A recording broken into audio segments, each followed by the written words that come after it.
not just a fan base, we are the In-minions. We are there as little InMe alcoholics, just absorbing all the energy that InMe are giving, and it's just a pretty amazing experience. So I'm glad that I'm a part of it.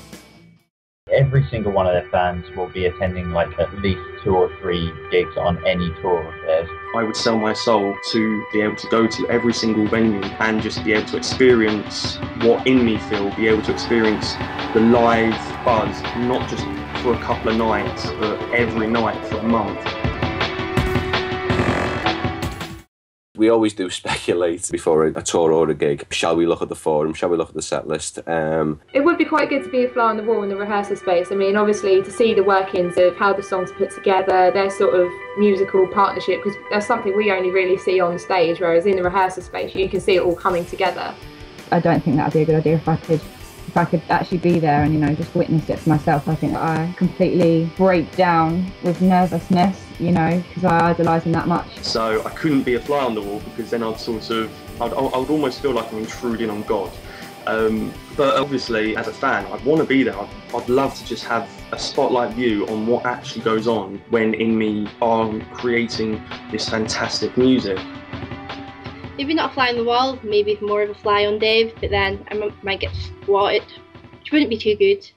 Tracks I'd want to hear. Set list wise, I'd love to have every single song played, from Just a Glimpse, Cracking the Whip, Natural, Satchel Arcadia, Trenches, Her Mask. Angels with Snipers actually, but it's one of my all-time favourite B-sides. Almost like a rhapsody of all their best love songs from the past and the present, you know, like Here's Hoping, Jealousy, Master Storm. Captain Killjoy, I mean, I've got the tattoo of that, so obviously a song that means a lot to me. Raindrops on Stone, You Won't Hear From Me Again. Frosty and Desire.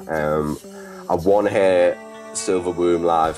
Ferocity and Desire, Energy and Other Side. I mean, I'm not picky. Might as well play the entirety of Pride, because I've never heard any of them like it, so that'd be pretty cool. Well, top of the list for me would be Neptune, because that's always been my all-time favourite song, and I was over the moon when I realised they were playing the I've Grown Eden in its entirety, and they played it, and I thought it was brilliant. I thought Greg put his little twist on it. It's great hearing it with a second guitarist. It's just a shame that, you know, I've sort of accepted the fact that I'll never see it again. But get out!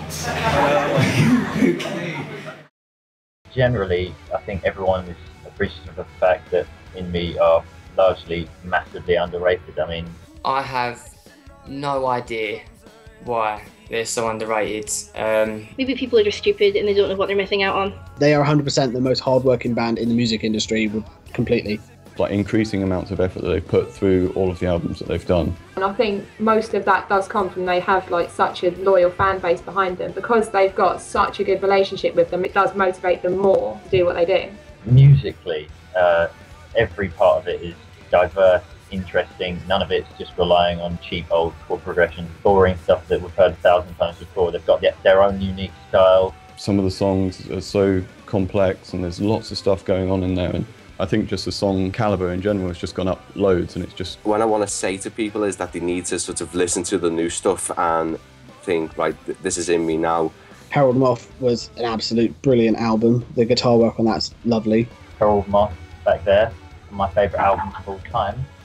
And it's going to continue to be that way unless the Pride can top it, which we will remain. That's the way it's always been with InMe albums, is what's the next progression going to be? What's it going to sound like? I'm getting quite impatient now, because I first pledged in December, and I keep thinking, oh, it's coming out soon, and it's not. Like, it's another, 3 or 4 weeks away or something like that, so I'm very, very, very much looking forward to it. The Pledge campaign is an amazing experience, and I would recommend it to any artist, anyone who loves music, to check it out. Well, I mean, they achieved 75% of their 3-month target in under 24 hours, and now they've reached 200%. I mean, that alone speaks for itself. There are so many incentives, it's mind-boggling. Like, it's not too good for my bank balance. Pretty much every month I get paid, there's something else added to it.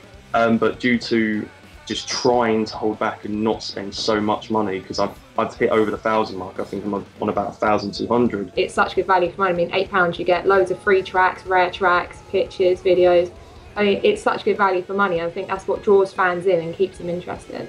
That's the best way they can bring an album out. I think that should set the tone for any other band who actually are going to bring out albums in the future. Look at what InMe are doing, actually, and do it that way.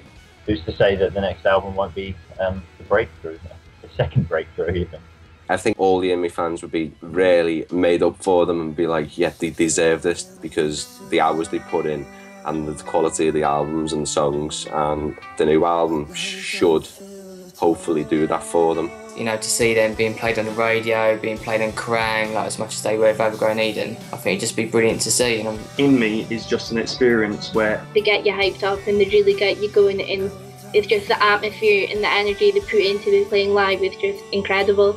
if you don't see InMe live, you haven't lived.